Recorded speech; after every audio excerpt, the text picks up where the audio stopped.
आणि आता बातमी आहे भाजपच्या गोटातून भाजपच्या विदर्भातल्या खासदारांची धाकधूक वाढली आहे, कारण भाजपकडून गडचिरोली आणि भंडारा गोंदियाची उमेदवारी अद्याप जाहीर झालेली नाही। गडचिरोलीचे खासदार अशोक नेते हे दिल्लीमध्ये तळ ठोकून आहेत, तर भंडारा गोंदियाचे खासदार सुनील मेंढे यांची सुद्धा धाकधूक वाढली आहे। अधिक माहिती आपण घेऊयात आपले प्रतिनिधी गजानन उमाटे यांच्याकडून। गजानन, काय शक्यता वर्तवल्या जात आहे?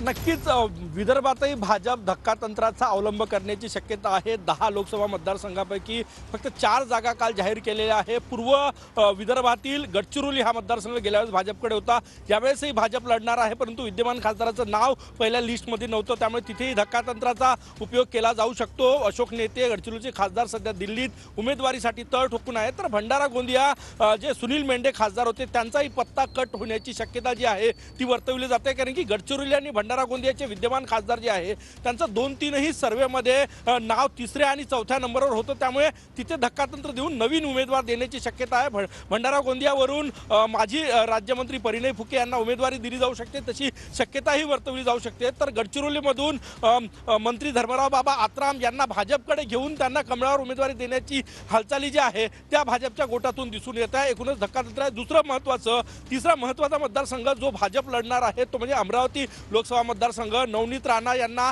कमळावरच लढावं लागेल असं भाजपच्या नेत्यांनी वारंवार सांगितलेलं आहे, त्यामुळे पहिल्या लिस्टमध्ये अमरावतीचं पण नाव नव्हतं, तिथे पण नवनीत राणा यांचा भाजप प्रवेश करून त्यांना कमळावर लढायला लावणार आहे।